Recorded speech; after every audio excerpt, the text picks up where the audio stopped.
Hello everyone, welcome back to my YouTube channel R English Vatika. पिछले class में हम लोग सिंगुलर से प्लूरल बनाना सीख चुके हैं। तो आगे हम लोग पढ़ेंगे पर्सन के बारे में, ताकि मैं एम कहाँ लगाएंगे वो क्लियरली बता सकूँ आपको। तो यहाँ देखिए, पर्सन का तो ऐसे शाब्दिक अर्थ होता है पुरुष, लेकिन इंग्लिश में अगर हम सोचे पर्सन अगर यूज करेंगे तो वो मैन के लिए भी हो सकता है, वुमेन के लिए भी हो सकता है, दोनों में से किसी के लिए। इसलिए देखिए, चेयरमैन होता है और चेयरमैन का फेमिनिन जो होता है यानी कि स्त्री होता है, स्त्रीलिंग अगर कहें तो चेयर पर्सन होता है। मतलब कोई लेडीज अगर चेयरमैन रहेगा उसको चेयर वुमेन नहीं बोलते हैं, चेयर पर्सन बोलते हैं। तो यहाँ तक रहने देते हैं इसको, इसमें आगे नहीं जाएंगे हम लोग। आगे हम लोग इसको प्रोनाउन के दृष्टिकोण से जो सीख रहे हैं उसको हम लोग आगे बढ़ेंगे कि पर्सन कितने प्रकार के होते हैं। ये तो आपको शाब्दिक ऐसे मीनिंग बता दें कहाँ यूज होता है। पर्सन 3 प्रकार के होते हैं। कौन कौन पता है आपको? नहीं तो देखिए, यहाँ फर्स्ट पर्सन, सेकेंड पर्सन,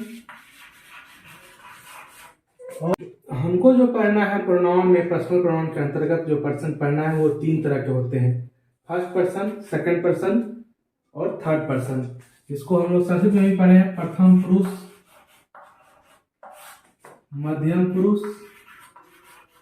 और अन्य पुरुष।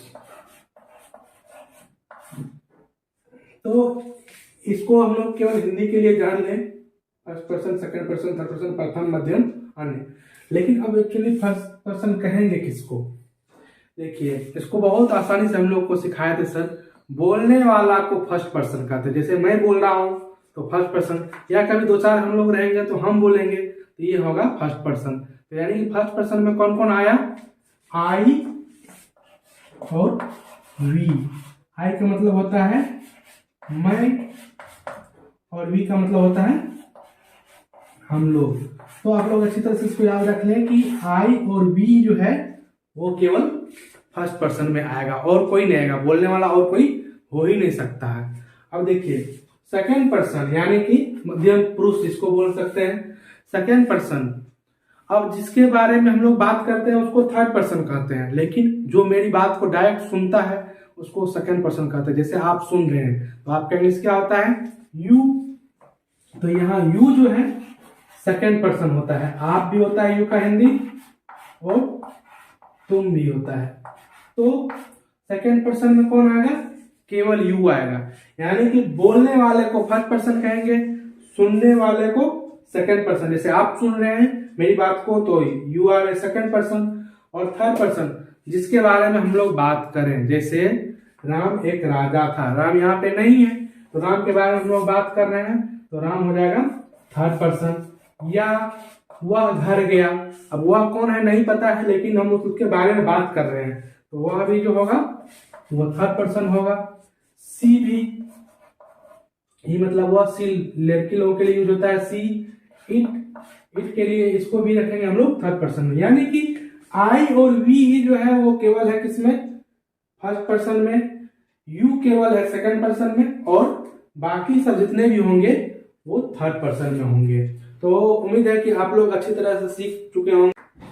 अब हम लोग जान चुके हैं कि फर्स्ट पर्सन किसको कहेंगे, सेकंड पर्सन किसको कहेंगे, थर्ड पर्सन किसको कहेंगे। तो आई वी को जान गए हैं क्या होता है, यू को जान गए हैं, ही सी इट को जान गए हैं। अब आगे देखते हैं, यहाँ पे इसका केस भी होता है। यानी कि प्रोनाउन में आगे अगर जाते हैं तो एक्चुअली सब्जेक्ट या सब्जेक्ट से बना है सब्जेक्टिव केस और possessive case.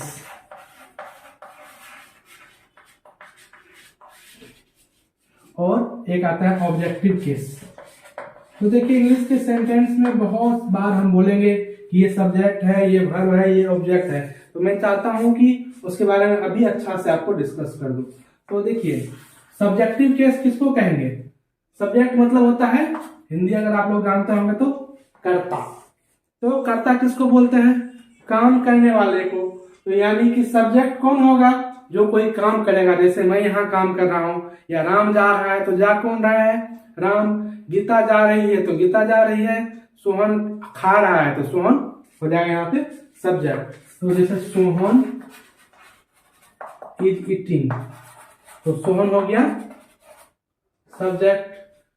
I am teaching, तो मैं पढ़ा रहा हूं, तो सब्जेक्ट कौन हो गया यहाँ पे, आई हो गया। तो यहाँ तो ये आई है सब्जेक्टिव केस में, सोहन है सब्जेक्टिव केस में। पॉजेसिव केस में जो संबंध दर्शाता है, जैसे यह मेरी किताब है, तो यह किताब किसकी है, मेरी है। यह पेंसिल मेरी है अगर बोले तो यह पेंसिल जो है वो मेरा संबंध दिखा रहा है, पेंसिल और अधिकार मेरा है। तो पॉजेसिव केस हुआ, तो क्या लिखेंगे, दिस इज माय पेंसिल। अब देखिए यहाँ पे माय जो है ये क्या दिखा रहा है, संबंध दिखा रहा है। या दैट इज योर बुक, तो योर जो है ये क्या दिखा रहा है, संबंध दिखा रहा है।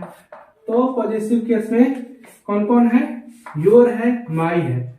और यहाँ पे एक्चुअली क्या होता है, आप लोग अगर पढ़े होंगे हिंदी में विशेषण किसे कहते हैं, तो विशेषण का परिभाषा यही सुने होंगे कि जो सब संज्ञा या सर्वनाम की विशेषता बतलाए उसे विशेषण बतलाते हैं या विशेषण कहा जाता है। तो देखिए पेंसिल, बुक, ये दोनों नाउन है यानी संज्ञा है, और उसकी विशेषता कौन बतला रहा है, माय और योर।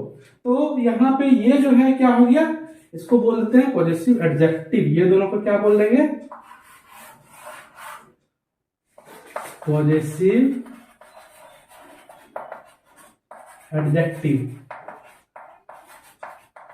और आपका हम ये कुछ उदाहरण और दे रहा हूं, जैसे अब ये कहूं मैं कि दैट बुक यहां ले आए और इज योर्स।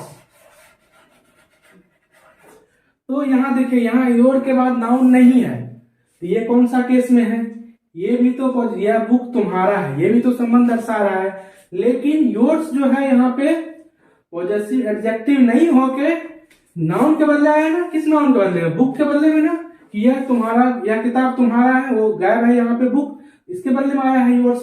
तो ये योर्स जो हो जाएगा ये होगा पॉजिटिव प्रोनाउन, यानी कि जो संज्ञा के बदले में आता है उसको बोलते हैं सर्वनाम, प्रोनाउन। और उसी तरह से इसका अगर लिखेंगे तो क्या होगा प्रोनाउन में, this pencil is mine, MINE।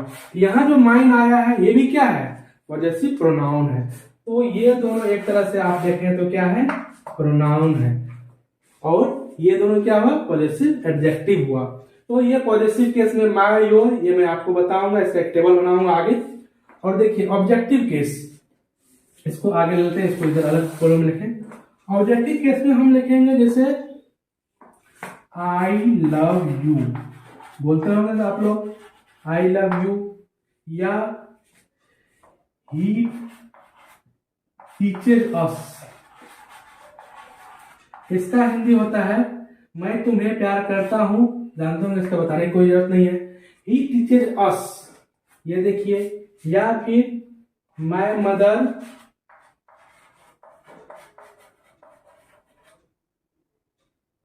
Helps me, तो मेरी माँ मेरी मदद करती है। तो यहां देखिए यू अस मी, या शी लव्स हिम।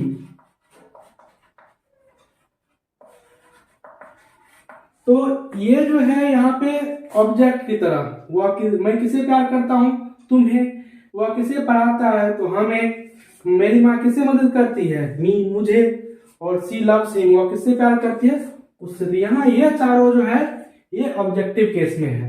तो उम्मीद है कि आप लोग ये अच्छी तरह से समझ चुके होंगे कि ये सोहन यहाँ पे सब्जेक्टिव केस में है, आई जो है यहाँ सब्जेक्टिव केस में है, और पॉजिटिव केस में माय भी है और माइन भी है, योर भी है और योर्स भी है। बस अंतर क्या है, ये पॉजिटिव एडजेक्टिव है, ये पॉजिटिव प्रोनाउन है। तो आप लोगों को ट्रांसलेशन बनाने में कहीं दिक्कत ना हो इसलिए मैं ये बता दिया हूँ।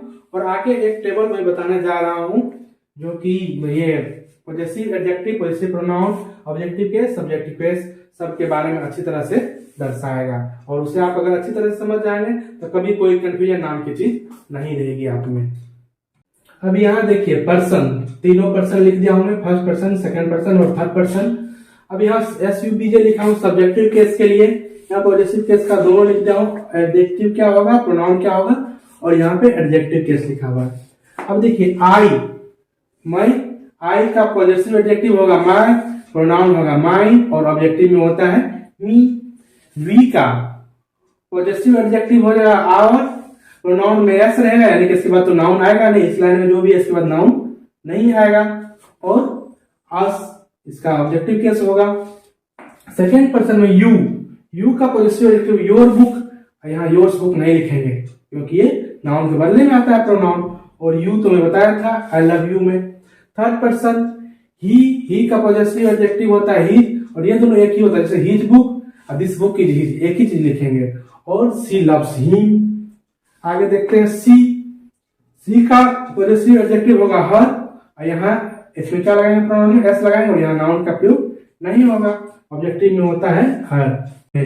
तो इस तरह से क्या होगा, अब आपको जैसे मान लीजिए कोई ट्रांसलेशन बनाना है, जैसे मैं पहले ही बता चुका हूँ, यह मेरी पुस्तक है तो दिस इज माई बुक, यह पुस्तक मेरी है तो दिस बुक इज माइन, वह तुम्हारा किताब है तो दैट इज योर बुक, और वह किताब तुम्हारा है दैट बुक इज योर्स। उम्मीद है कि आज आपके दिमाग में अच्छी तरह से ये केस के बारे में समझ में आ गया होगा, पर्सन कैसे चेंज होता है वो चीज सीख चुके होंगे। तो अंत में मैं आपसे एक रिक्वेस्ट करना चाहूंगा कि आप इस वीडियो को लाइक करें, और मेरे चैनल पे नए हैं तो सब्सक्राइब करें, और अपने दोस्तों को भी शेयर करें ताकि आप भविष्य में उनके साथ इंग्लिश बोल सकें, और आप मेरे साथ भी इंग्लिश बोल सकते हैं। ऐसा मैं एक प्लेटफॉर्म बनाऊंगा। तो मिलते हैं अगले वीडियो में।